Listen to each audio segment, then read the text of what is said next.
Is Tuesday morning. Kuku സാറിന് സ്കൂളിൽ പോകണം. നിലുവിനെ ഇപ്പൊ സ്കൂളിൽ വിടുന്നില്ല കേട്ടോ. ജൂൺ തൊട്ട് വിടാന്ന് കരുതി. അവന്റെ ഭാഷയിലും അമ്മ സ്കൂളിൽ പോകാത്ത എന്താണെന്നറിയോ? അമ്മ എന്താ സ്കൂളിൽ പോകാത്ത? നിലുവിൻ്റെ കൂടെ ജീവിക്കണമെന്ന്. അപ്പൊ അവൻ്റെ കൂടെ ജീവിക്കാനായിട്ട് ഞാൻ ജോലി നിർത്തി വീട്ടിൽ ഇരിക്കുമ്പോൾ അവനെ സ്കൂളിൽ പറഞ്ഞു വിടുന്നത് ശരിയാണോ?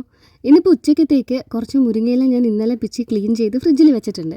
അത് ഈ പരിപ്പും കൂടെ ചേർത്ത് ഒന്ന് തോരൻ വെച്ചെടുക്കണം. കുറച്ച് തെരണ്ടി പീസ് ചെയ്ത് മേടിച്ചത് അമ്മ ഇന്നലെ വറുത്തരച്ച് കറി വെച്ച് വെച്ചിട്ടുണ്ട്. അതൊക്കെ തലേന്ന് വെക്കുന്നതാ രുചിക്ക് നല്ലത്. കുക്കുവിന് കൊണ്ടുപോകാനും പിന്നെ നിലുവിന് കഴിക്കാനുമായിട്ട് 2 എഗ്ഗ് ബോയിൽ ചെയ്യാൻ വെച്ചിട്ടുണ്ട്. ബ്രേക്ക്ഫാസ്റ്റിന് അപ്പവും കടലക്കറിയാണ്.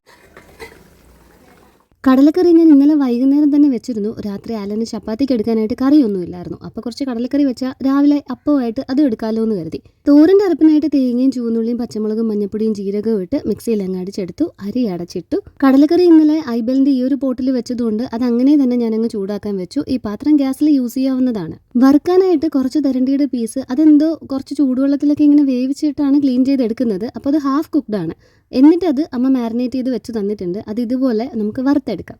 തോരൻ ഉണ്ടാക്കാനായിട്ട് പരിപ്പ് ഒരു വിസിലടിക്കുമ്പോൾ തന്നെ അതങ്ങ് മാറ്റണമായിരുന്നു. അബദ്ധത്തിൽ രണ്ടാമതൊരു വിസിലും കൂടെ വന്നുപോയി. കുറച്ച് കലങ്ങി പോയിട്ടുണ്ട്. ഇനി വറ്റിച്ച് ഇതൊരു തോരനാക്കി എടുക്കണം.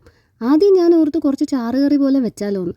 പക്ഷെ മനസ്സിൽ ഞാനങ്ങ് ഫിക്സ് ചെയ്ത് പോയി മുരിങ്ങയിലയും പരിപ്പുമായിട്ട് തോരൻ കഴിക്കുന്നത്. അതുമല്ല, ഇതിന് ചാറുകറി പരുവത്തിലാക്കണമെങ്കിൽ നമ്മൾ ആ തേങ്ങ കുറച്ചുകൂടെ വെള്ളം ചേർത്ത് നേർപ്പിച്ച് അരയ്ക്കേണ്ടിയും വരും. അപ്പോൾ പിന്നെ മെനക്കെടാനൊന്നും നിന്നില്ല. സാധാരണ ബ്രേക്ക്ഫാസ്റ്റ് കഴിഞ്ഞിട്ടാണ് ഞാൻ ലഞ്ചിൻ്റെ പരിപാടികൾ നോക്കാറുള്ളത്. ഇന്നെന്തോ എല്ലാം ഇങ്ങനെ ആയിരുന്നതുകൊണ്ട് പെട്ടെന്ന് അങ്ങ് പരിപാടി തീർക്കാമെന്ന് കരുതി. പിന്നെ ആ ഒരു ദിവസമായിരുന്നു ഞാൻ കഴിഞ്ഞ ലോങ് വീഡിയോ എഡിറ്റ് ചെയ്യാനൊക്കെ ആയിട്ടും എടുത്തത്. അപ്പോൾ നമുക്ക് കുറച്ച് ഫ്രീ ടൈം വേണമല്ലോ. ആദ്യം ഒരു 2-3 അപ്പമൊക്കെ ചുട്ട് കഴിഞ്ഞപ്പോഴേക്ക് ഞാൻ കുക്കു സാറിനുള്ള ബ്രേക്ക്ഫാസ്റ്റ് അങ്ങ് പ്ലേറ്റ് ചെയ്ത് കൊടുത്തു. കുറച്ച് നേരം എടുക്കും കഴിച്ച് കഴിയാനായിട്ട്. TV കണ്ടുകൊണ്ടിരുന്ന രാവിലെ കഴിക്കുന്നത്. കുക്കു നിന്ന് ലഞ്ചിനായിട്ടും അപ്പവും കടലക്കറിയും തന്നെയാണ് കൊടുത്തു വിടുന്നത്. പുഴുങ്ങിയ 1 മുട്ട 2 ആക്കി ഉപ്പും കുരുമുളക് പൊടിയൊക്കെ ഇട്ട് അതും വെച്ച് കൊടുക്കുന്നുണ്ട്. സ്നാക്സിനായിട്ട് കുറച്ച് ബിസ്ക്കറ്റ്സും പിന്നെ ഫ്രൂട്ട്സ് ആയിട്ട് കുറച്ച് ബനാന ഇരിപ്പുണ്ടായിരുന്നു. നട്ട്സും ബനാനയിൽ കുറച്ച് ഹണിയും കൂടെ ചേർത്തിട്ടുണ്ട്. കഴിഞ്ഞ ദിവസം രാത്രിത്തെ കുക്കു സാറിൻ്റെ പരാതിയായിരുന്നു എനിക്കും അളിയനും മാത്രമാണ് രാവിലെ ഇവിടുന്ന് എഴുന്നേറ്റ് ജോലിക്കും പഠിക്കാനും ഒക്കെ പോകേണ്ടത്. മമ്മയും നിലുവും കൂടി ഇവിടെ എൻജോയ് ചെയ്യുവാണെന്ന്. എന്ത് എൻജോയ്മെൻറ്റ്! ഡെയിലി 2 സിനിമ വെച്ചെങ്കിലും കാണണമെന്ന് വിചാരിച്ചിരുന്ന ഞാനാണ്. ആ പരിപാടി തുടങ്ങിയതുമാണ്.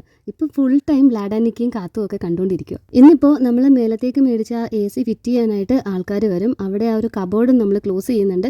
പഴയ AC ആ കടയിൽ തന്നെ നമ്മളങ്ങ് എക്സ്ചേഞ്ച് ചെയ്തു കേട്ടോ. കുക്കു ദേ സ്കൂളിലേക്ക് പോയി. അപ്പോൾ നമുക്ക് അടുത്ത വീഡിയോയിൽ ഉടനെ കാണാം.